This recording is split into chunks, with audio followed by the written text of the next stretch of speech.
Magandang araw po, Ma'am Mariel. Ngayon po ay ipapakita ko po sa inyo yung ginawa kong chemistry clock. Bale, eto po siya.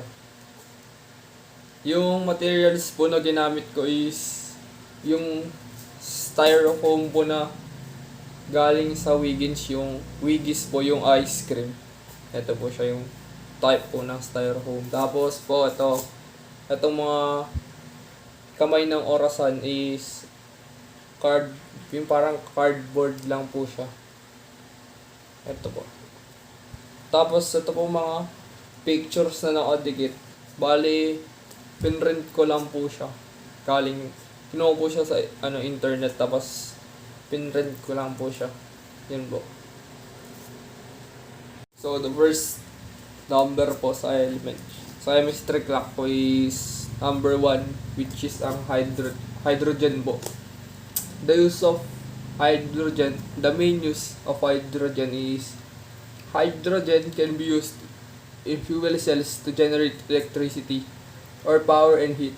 Today, hydrogen is most commonly used in petroleum refining and fertilizer production, while transportations and utilities are emerging markets.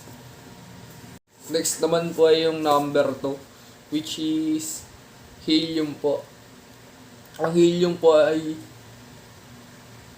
is used as an inert gas atmosphere for welding materials such as aluminum in rocket propulsion to pressurize fuel tanks, especially those for liquid hydrogen, because only helium is still a gas at liquid hydrogen temperature. In meteorology, as a lifting gas for instrument carrying balloons. Next naman po is number 3, which is yung lithium. Yung lithium po, the important use of lithium is on rechargeable batteries for mobile phones, laptops, digital cameras, and electric vehicles. Lithium is also used in some non-rechargeable batteries for things like heart, pacemakers, toys, and clocks. So, yung pang-apat naman po is yung beryllium.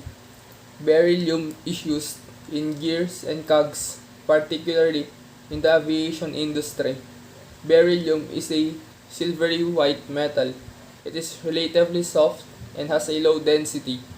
Beryllium is used in alloys with copper or nickel to make gyroscopes, springs, electrical contacts, spot welding, and electrodes, and non-sparking tools.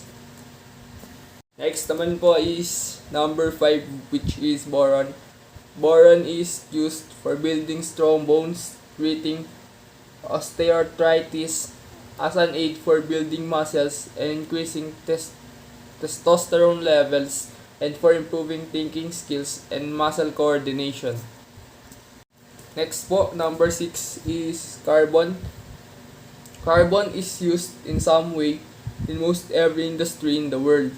It is used for fuel in the form of coal, methane gas, and crude oil, which is used to make gasoline. It is used to make all sorts of materials, including plastics and alloys, such as steel, combination of carbon and iron. So, yung number 7 to 12 po natin is yung mga scientists po na nakadiscover na itong mula hydrogen hanggang carbon. So, number 7 po natin is si Henry Cavendish. Si Henry Cavendish po ay nakadiscover ng hydrogen. Henry Cavendish was an English natural philosopher, scientist, and an important experimental and theoretical chemist and physicist. He is noted for his discovery of hydrogen, which he termed inflammable air. Ang next naman po natin, number 8, is si astronomer Jules Janssen. Si astronomer Jules Janssen po ang nakadiscover ng helium. The first evidence of helium was observed on August 18, 1868 as a bright yellow line with a wavelength of 587.49 nanometers in the spectrum of the chromosphere of the Sun. The line was detected by French astronomers Jules Janssen during a total solar eclipse in Guntur, India. So, sa number 9 naman po natin is si Johann August Arfvedson. Siya po yung nakadiscover ng element na lithium.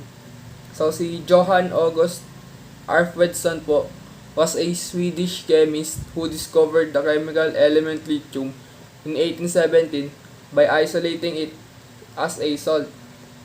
Lithium is one of the three elements synthesized during the Big Bang along with hydrogen and helium. Derived from a Greek word, it means stone. Yun po. So sa number 10 po natin is si Louis Nicolas Vauquelin. So si Louis Nicolas Vauquelin po ay ang nakadiscover ng element na beryllium. So si Professor Louis Nicolas was a French pharmacist and chemist. He was the discoverer of both chromium and beryllium. Para sa number 11 natin, so tatlo po sila, no? Si mga French chemist na sina Joseph Louis Gay-Lussac and Louis Jacques Thenard, and si British chemist na si Sir Humphrey Davy. Silang tatlo po ang nakadiscover sa element na boron. So boron was first isolated in 1808 by French chemists Joseph Louis Gay-Lussac and Louis Jacques Thenard, and independently by British chemist Sir Humphrey Davy by heating boron oxide with potassium metal.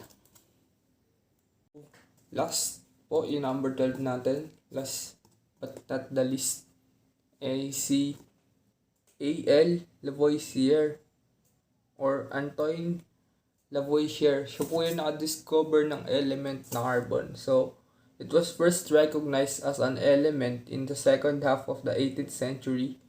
Named A.L. Lavoisier proposed carbon in 1789 from the Latin carbo, meaning charcoal. Ito po ulit yung aking chemistry class. And gumagalaw naman po siya. Pwede naman po siyang igalaw-galaw. Ayun po. So sana po nagustuhan niyo po yung video na ito. And advance Merry Christmas and Happy New Year po, ma'am. God bless po.